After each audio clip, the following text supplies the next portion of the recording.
Anatomía de un asalto emocional. La vida es una comedia para aquellas que piensan y una tragedia para aquellos que sienten. Horace Walpole. Era una calurosa tarde de agosto de 1963, el mismo día en que el reverendo Martin Luther King Jr.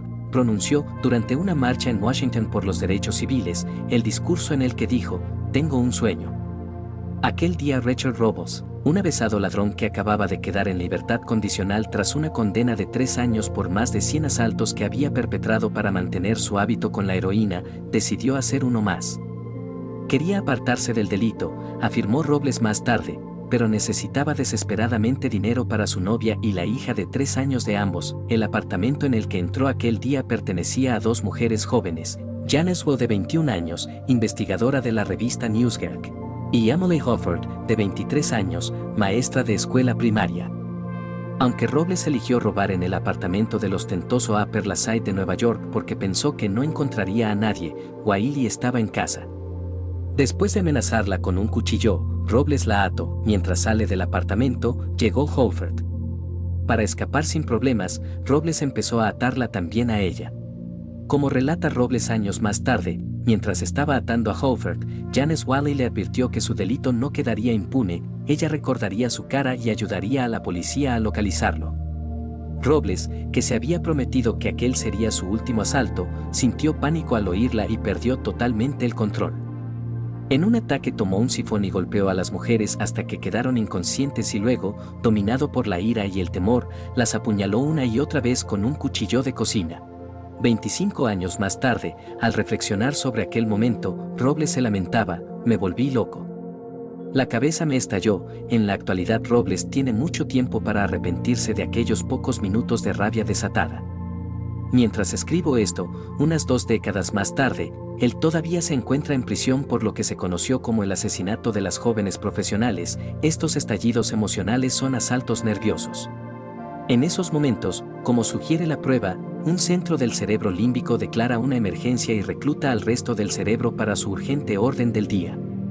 El asalto se produce en un instante, desencadenando esta reacción unos decisivos instantes antes de que la neocorteza, el cerebro pensante, haya tenido oportunidad de vislumbrar plenamente lo que está ocurriendo, para no hablar de decidir si es una buena idea.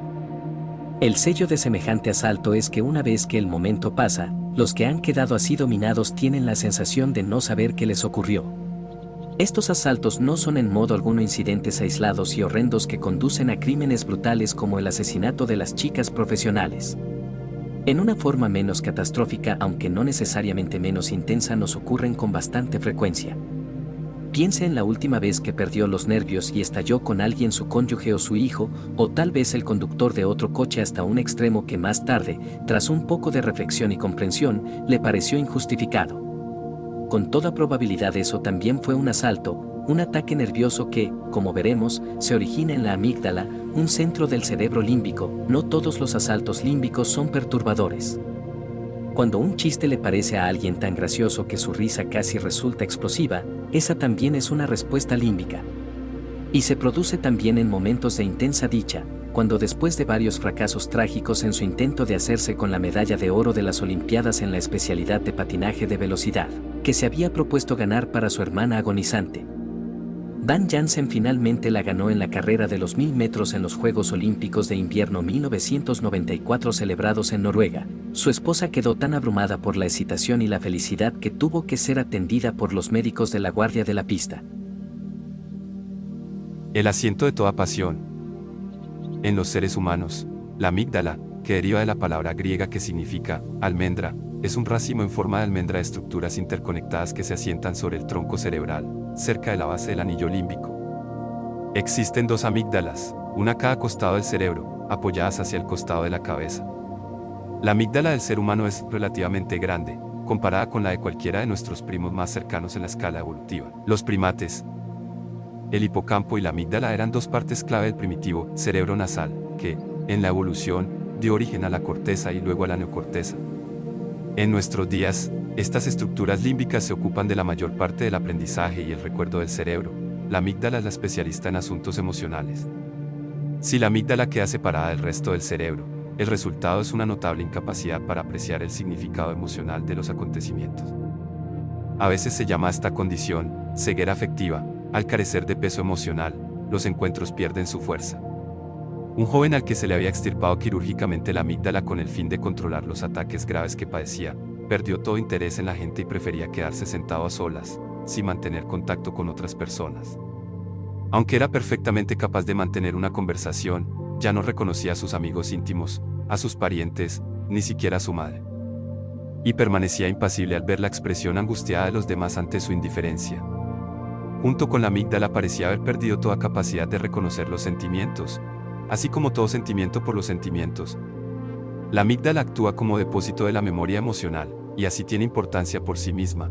La vida sin amígdala es una vida despojada de significados personales. Además del afecto, hay otros factores relacionados con la amígdala, de ella dependen todas las pasiones. Los animales a los que les ha sido extirpada o cortada la amígdala carecen de miedo y furia, pierden la urgencia por competir o cooperar y ya no tienen noción del lugar que ocupan en el orden social de su especie. La emoción está embotada o ausente. Las lágrimas, una señal emocional singular de los seres humanos, son desencadenadas por la amígdala y por una estructura cercana, la circunvolución cingulada. Un abrazo, unas caricias o cualquier otro tipo de consuelo alivia estas mismas regiones cerebrales, interrumpiendo los sollozos. Sin amígdala no hay lágrimas de pesar que deban ser aliviadas.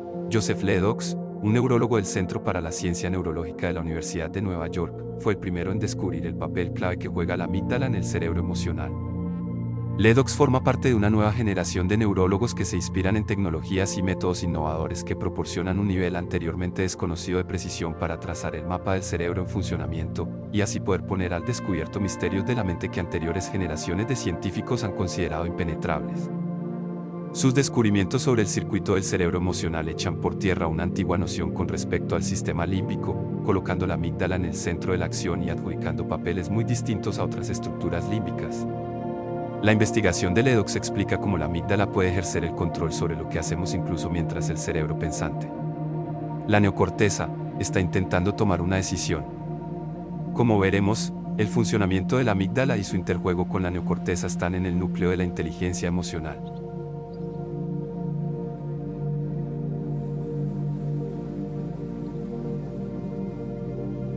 La red de transporte. Lo más misterioso para la comprensión del poder que tienen las emociones en la vida mental son esos momentos de apasionamiento de los que luego, una vez calmada la tormenta, nos arrepentimos. La pregunta es por qué nos volvemos irracionales con tanta facilidad. Tomemos, por ejemplo, el caso de una joven que condujo durante 2 horas hasta Boston para desayunar y pasar el día con su novio. Durante el desayuno él le dio un regalo que ella llevaba meses esperando, un grabado artístico difícil de encontrar, traído de España. Pero su dicha se esfumó cuando sugirió que después de desayunar fueran a ver una película que hacía tiempo que quería ver. Y su novio la dejó atónita al responder que no podía pasar el día con ella porque tenía un entrenamiento de softball. Dolorida y desconcertada, se levantó de la mesa hecha un mar de lágrimas, salió del bar y, movida por un impulso, arrojó el grabado a un cubo de basura. Meses más tarde, al recordar el incidente, no se lamenta de haberse marchado sino de haber perdido el grabado. Es en momentos como estos en los que el sentimiento impulsivo supera lo racional cuando el papel recién descubierto de la amígdala se vuelve fundamental. Las señales provenientes de los sentidos permiten que la amígdala explore cada experiencia en busca de problemas. Esto coloca a la amígdala en un lugar destacado en la vida mental, algo así como el de un centinela psicológico que desafía cada situación, cada percepción. ¿Y qué tiene en la mente una sola clase de pregunta? ¿Esto es algo que detesto?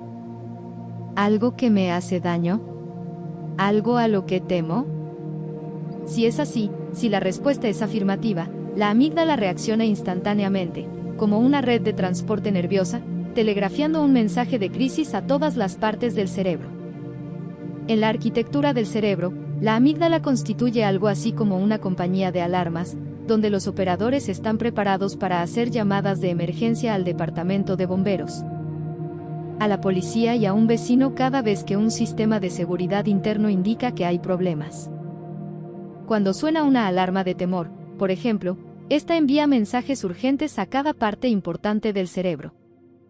Provoca la secreción de las hormonas que facilitan la reacción de ataque o fuga, moviliza los centros del movimiento y activa el sistema cardiovascular. los músculos y los intestinos. Otros circuitos desde la amígdala indican la secreción y masas de la hormona norepinefrina para elevar la reactividad de zonas clave del cerebro, incluidas aquellas que hacen que los sentidos estén más despiertos y que ponen el cerebro en estado de alerta. Las señales adicionales que llegan desde la amígdala indican al tronco cerebral que dé al rostro una expresión de temor, que paralice los movimientos inconexos que los músculos tenían en preparación, que acelere el ritmo cardíaco y eleve la presión sanguínea, y disminuya la respiración. Otras centran la atención en la fuente del temor y preparan los músculos para reaccionar en consecuencia. Simultáneamente, los sistemas de la memoria cortical se ponen en marcha para recuperar cualquier conocimiento importante para la emergencia del momento, colocándolos en un lugar prioritario con respecto a otras series de pensamientos. Y estos son solo parte de una serie de cambios cuidadosamente coordinada que la amígdala dirige mientras recluta distintas áreas de cerebro. La extensa red de conexiones nerviosas de la amígdala le permite, durante una emergencia emocional, atraer y dirigir gran parte del resto del cerebro, incluida la mente racional. El centinela emocional. Un amigo me cuenta que estuvo de vacaciones en Inglaterra. Después de tomar el desayuno en una cafetería cercana al canal, decidió bajar los escalones de piedra que desembocan en el mismo. Entonces vio a una muchachita que miraba el agua fijamente, con el rostro congelado por el temor. Sin saber por qué, saltó al agua, con la chaqueta y la corbata puestas. Solo entonces, mientras estaba en el agua, se dio cuenta de que lo que la chica miraba con tanto pánico era un bebé que había caído al agua. Mi amigo logró rescatarlo. ¿Qué fue lo que lo hizo saltar al agua antes de saber por qué lo hacía?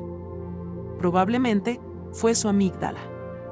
En uno de los descubrimientos sobre las emociones más reveladores de la última década, la obra de Ledox demostró cómo la arquitectura del cerebro concede a la amígdala una posición privilegiada, como centinela emocional, capaz de asaltar al cerebro. Su investigación ha demostrado que las señales sensoriales del ojo y el oído viajan primero en el cerebro al tálamo y luego mediante una única sinapsis a la amígdala. Una segunda señal del tálamo se dirige a la neocorteza, el cerebro pensante. Esta bifurcación permite a la amígdala empezar a responder antes que la neocorteza, que elabora la información mediante diversos niveles de circuitos cerebrales antes de percibir plenamente y por fin iniciar su respuesta más perfectamente adaptada. La investigación de Ledox es revolucionaria para la comprensión de la vida emocional porque es la primera que encuentra vías nerviosas para los sentimientos que evitan la neocorteza. Entre los sentimientos que toman la ruta directa a través de la amígdala se incluyen los más primitivos y potentes. Este circuito hace mucho por explicar el poder de la emoción para superar la racionalidad. El punto de vista convencional en neurología ha sido que el ojo, el oído y otros órganos sensoriales transmiten señales al tálamo, y de ahí a zonas de la neocorteza de procesamiento sensorial, donde las señales se unen formando objetos a medida que las percibimos. Las señales son clasificadas con el fin de encontrar significados de manera tal que el cerebro reconozca qué es cada objeto y qué significa su presencia. La antigua teoría sostiene que a partir de la neocorteza las señales son enviadas al cerebro límbico, y de allí la respuesta apropiada se difunde por el cerebro y el resto del cuerpo. Así es como funciona la mayor parte del tiempo. Pero Ledox descubrió un conjunto más pequeño de neuronas que conduce directamente desde el tálamo hasta la amígdala, además de aquellos que recorren la vía más larga de neuronas a la corteza. Esta vía más pequeña y más corta, una especie de callejón nervioso, permite a la amígdala recibir algunas entradas directas de los sentidos y comenzar una respuesta antes de que queden plenamente registradas por la neocorteza. Este descubrimiento echa por tierra la noción de que la amígdala debe depender totalmente de las señales de la neocorteza para formular sus reacciones emocionales. La amígdala puede desencadenar una respuesta emocional a través de esta ruta de emergencia incluso mientras entre la amígdala y la neocorteza se inicia un circuito paralelo reverberante. La amígdala puede hacer que nos pongamos en acción mientras la neocorteza, algo más lenta pero plenamente informada, despliega su plan de reacción más refinado. Con su investigación sobre el miedo en los animales, Ledox trastocó el saber predominante con respecto a las vías recorridas por las emociones. En un experimento crucial destruyó la corteza auditiva de las ratas, y luego las expuso a un tono unido a una descarga eléctrica. Las ratas aprendieron rápidamente a temer al tono, aunque el sonido de este no podía quedar registrado en su neocorteza. En lugar de eso, el sonido siguió la ruta directa desde el oído al tálamo y a la amígdala, salteando todas las avenidas más elevadas. En resumen, las ratas habían aprendido una reacción emocional sin ninguna implicación cortical más elevada. La amígdala percibía, recordaba y orquestaba su temor de forma independiente. Anatómicamente, el sistema emocional puede actuar con independencia de la neocorteza, me explicó Ledoux. Algunas reacciones emocionales y memorias emocionales pueden formarse sin la menor participación consciente y cognitiva. La amígdala puede albergar recuerdos y repertorios de respuestas que efectuamos sin saber exactamente por qué lo hacemos, porque el atajo desde el tálamo hasta la amígdala evita completamente la neocorteza. Este desvío parece permitir que la amígdala sea un depósito de impresiones y recuerdos emocionales de los que nunca fuimos plenamente conscientes.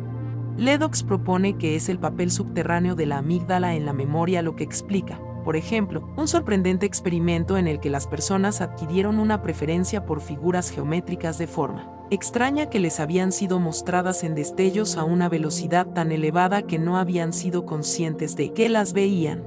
Otra investigación ha demostrado que en las primeras milésimas de segundo durante las cuales percibimos algo, no solo comprendemos inconscientemente de qué se trata, sino que decidimos si nos gusta o no. El inconsciente cognitivo presenta a nuestra conciencia no solo la identidad de lo que vemos, sino una opinión sobre ello.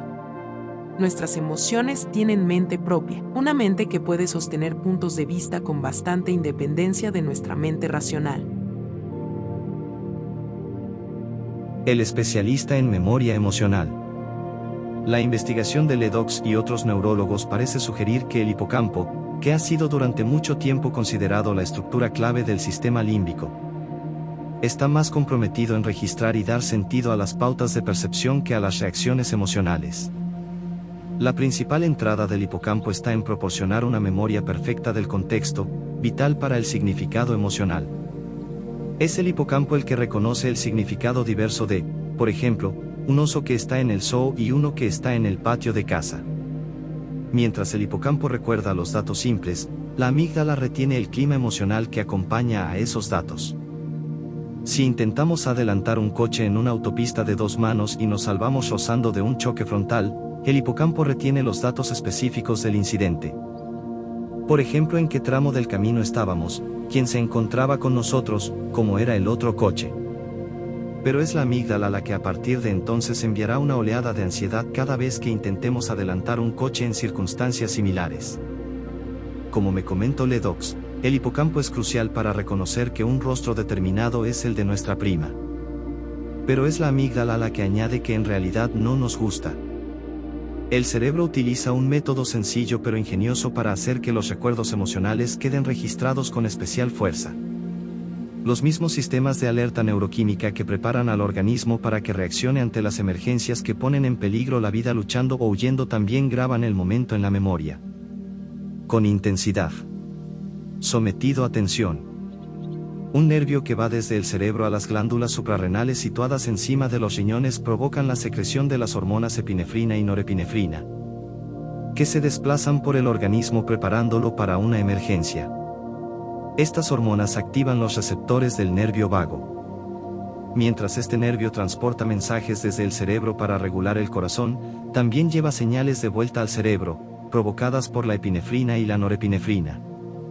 La amígdala es el lugar más importante del cerebro al que van estas señales. Activan neuronas que se encuentran dentro de la amígdala para indicar a otras regiones del cerebro que refuercen la memoria para registrar lo que está ocurriendo. Este despertar de la amígdala parece grabar en la memoria la mayoría de los momentos de despertar emocional con un grado añadido de fortaleza. Es por eso que tenemos más probabilidades, por ejemplo, de recordar a dónde fuimos en una primera cita, o qué hacíamos cuando oíamos la noticia de que la nave espacial Challenger había estallado. Cuanto más intenso es el despertar de la amígdala, más fuerte es la huella. Las experiencias que más nos asustan o nos estremecen en la vida están entre nuestros recuerdos más imborrables. Esto significa que en efecto, el cerebro tiene dos sistemas de memoria, uno para los datos corrientes y uno para aquellos que poseen carga emocional. Un sistema especial para recuerdos emocionales tiene perfecto sentido en la evolución, por supuesto, asegurando que los animales tendrán recuerdos especialmente vívidos de lo que los amenaza o les produce placer. Pero los recuerdos emocionales pueden ser guías defectuosas para el presente.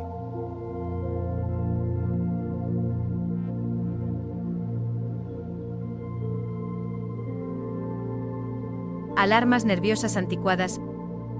Un inconveniente de estas alarmas nerviosas es que el mensaje urgente que envía la amígdala es a veces, si no a menudo, anticuado, sobre todo en el fluido mundo social que habitamos los seres humanos. Como depósito de la memoria emocional, la amígdala explora la experiencia, comparando lo que está sucediendo ahora con lo que ocurrió en el pasado. Su método de comparación es asociativo. Cuando un elemento clave de una situación presente es similar al pasado puede llamarle igual, y es por esa razón que el circuito resulta poco preciso, actúa antes de que haya confirmación plena.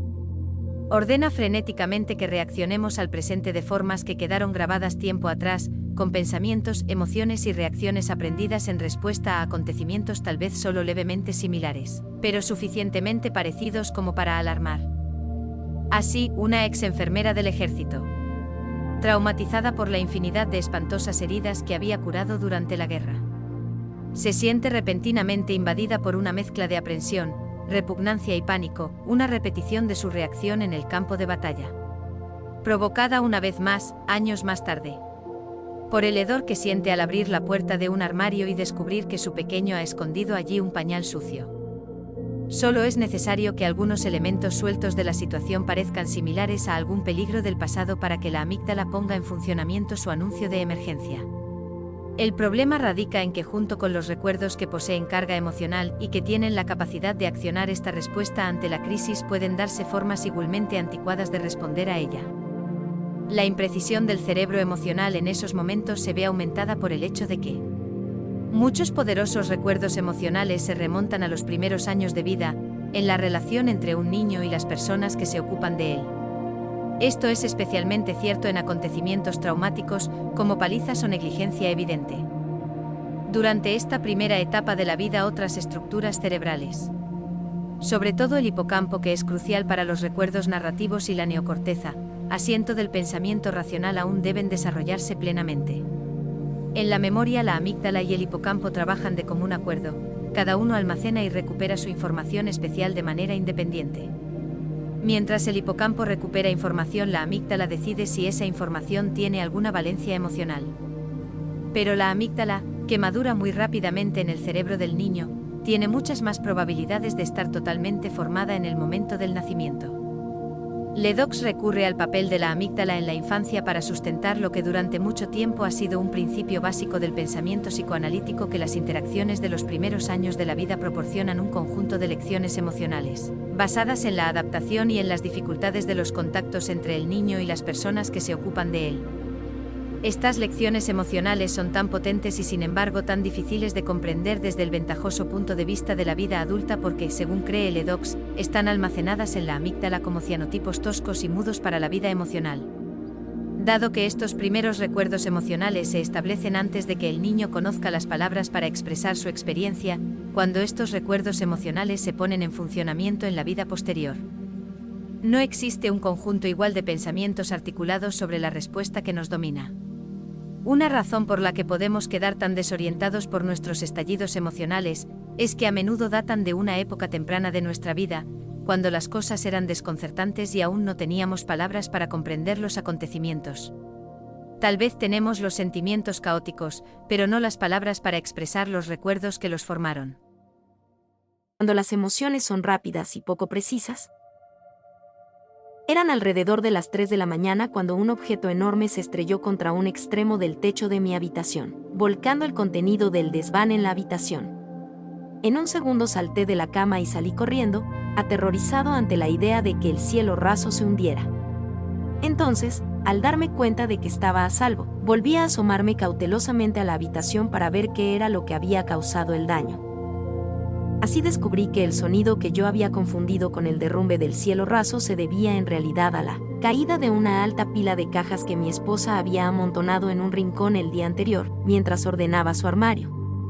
No había caído nada del desván, en la casa no había desván, el cielo raso estaba intacto, y yo también. Mi salto de la cama mientras aún estaba medio dormido, lo que podría haberme salvado de una lesión si el cielo raso se hubiera caído realmente, ilustra el poder de la amígdala para hacer que nos pongamos en acción durante las emergencias, momentos vitales antes de que la neocorteza tenga tiempo de registrar plenamente lo que está sucediendo. El camino de emergencia desde el ojo o el oído al tálamo y a la amígdala es crucial. Ahorra tiempo en una emergencia, cuando se necesita una respuesta instantánea. Pero este circuito desde el tálamo a la amígdala lleva solo una porción de los mensajes sensorios, mientras la mayoría toma la ruta principal hasta la neocorteza. Así, lo que se registra en la amígdala a través de este camino rápido es, como máximo, una señal no elaborada, apenas suficiente como advertencia. El camino directo tiene una amplia ventaja en el tiempo cerebral, que se calcula en milésimas de segundo. La amígdala de una rata puede empezar la respuesta a una percepción en tan poco como 12 milisegundos, es decir, 12 milésimas de segundo. El camino desde el tálamo hasta la neocorteza y hasta la amígdala lleva aproximadamente el doble de tiempo. Aún están por hacerse mediciones similares en el cerebro humano, pero la proporción aproximada probablemente se mantendrá así. En términos de evolución, el valor de supervivencia de esta ruta directa habría sido grande, permitiendo una opción de respuesta rápida que elimina unos pocos milisegundos críticos en los momentos de reacción al peligro. Esos milisegundos podrían muy bien haber salvado tantas vidas de nuestros antepasados protomamíferos que esta combinación está ahora representada en el cerebro de todos los mamíferos, incluso el suyo y el mío. De hecho, mientras este circuito puede jugar un papel relativamente limitado en la vida mental humana, ampliamente restringido a las crisis emocionales, gran parte de la vida mental de las aves, los peces y los reptiles gira en torno a él, dado que la supervivencia misma de estos depende de la exploración constante en busca de depredadores o presas. Este sistema cerebral primitivo y menor de los mamíferos es el principal sistema cerebral de los no mamíferos, apunta Ledox. Ofrece una forma muy rápida de provocar emociones. Pero se trata de un proceso rápido y tosco, las células son rápidas, pero no muy precisas.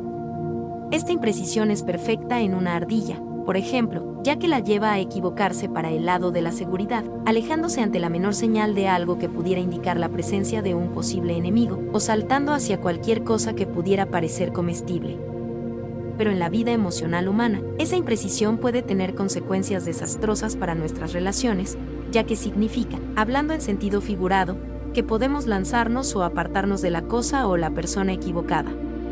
Estos rudimentarios errores emocionales se basan en el hecho de que el sentimiento es anterior al pensamiento. Ledox lo denomina emoción precognitiva. Una reacción basada en fragmentos de información sensorial que no ha sido totalmente seleccionada e integrada en un objeto reconocible. Se trata de una forma muy poco elaborada de información sensorial, algo semejante a un juego consistente en adivinar una melodía, donde, en lugar de juicios instantáneos sobre una melodía hecho sobre la base de unas pocas notas, se tiene una percepción total sobre la base de las primeras partes tentativas. Si la amígdala siente que emerge un modelo sensorial de significado, llega repentinamente a una conclusión, desencadenando sus reacciones antes de que exista una evidencia absoluta o algún tipo de confirmación. No es de extrañar que sea tan limitada la comprensión que tenemos de nuestras emociones más explosivas, sobre todo cuando todavía somos esclavos de ellas.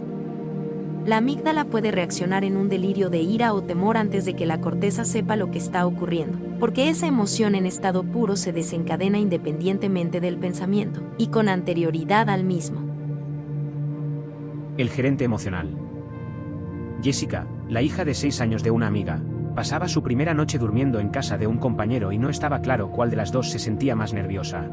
Mientras la madre intentaba que Jessica no advirtiera la intensa ansiedad que ella sentía, su tensión alcanzó el punto máximo esa noche, mientras se disponía a acostarse y oyó sonar el teléfono. Dejó caer el cepillo de dientes y corrió hasta el teléfono. El corazón le latía a toda velocidad y en su mente se sucedían las imágenes de Jessica en peligro. La madre levantó bruscamente el auricular y gritó, «Jessica». Entonces oyó la voz de una mujer que decía, «Oh, creo que me equivoqué de número». Enseguida recuperó la serenidad y en voz cordial y medida preguntó, «¿Con qué número quiere hablar?». Mientras la amígdala trabaja preparando una reacción ansiosa e impulsiva, Otra parte del cerebro emocional permite una respuesta más adecuada y correctiva. El regulador del cerebro para los arranques de la amígdala parece encontrarse en el otro extremo de un circuito, más importante de la neocorteza, en los lóbulos prefrontales que se encuentran exactamente detrás de la frente. La corteza prefrontal parece entrar en acción cuando alguien siente miedo o rabia, pero contiene o controla el sentimiento con el fin de ocuparse más eficazmente de la situación inmediata.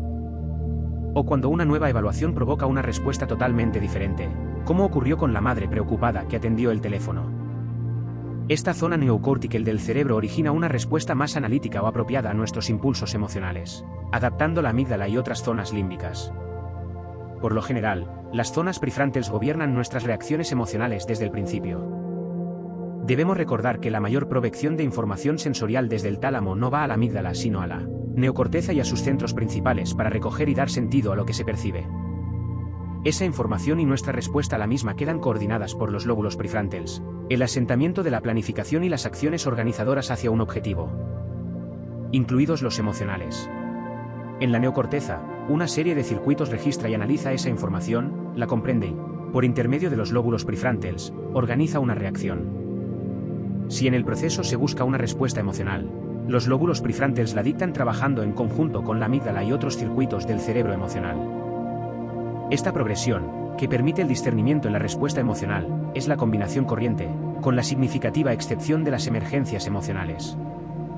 Cuando una emoción entra en acción, momentos después los lóbulos prefrontales ejecutan lo que representa una relación riesgo-beneficio de infinitas reacciones posibles, y apuestan a una de ellas como la mejor. En el caso de los animales, cuándo atacar y cuándo huir. Y en el caso de los seres humanos, cuándo atacar, cuándo huir. Y también cuándo serenarnos, persuadir, buscar comprensión, estar a la defensiva, provocar sentimientos de culpabilidad, lloriquear, mostrar expresión fanfarrona, expresar desdén. Y así sucesivamente, recorriendo todo el repertorio de ardides emocionales. La respuesta neocortical es más lenta en tiempo cerebral que el mecanismo de asalto porque supone la participación de más circuitos. También puede ser más sensata y considerada, ya que el sentimiento está precedido de más pensamiento. Cuando sufrimos una pérdida y nos entristecemos, o nos sentimos felices después de un éxito, o reflexionamos sobre algo que alguien ha dicho o hecho y luego nos sentimos heridos o furiosos. Es la neocorteza la que está en funcionamiento. Lo mismo que con la amígdala, cuando no existe el trabajo de los lóbulos prefrontales, gran parte de la vida emocional desaparece. Al no haber una comprensión de que algo merece una respuesta emocional, no se produce ninguna. Los neurólogos han sospechado de este papel de los lóbulos prefrontales en las emociones desde la llegada, en los años 40, de esa desesperada cura quirúrgica de la enfermedad mental.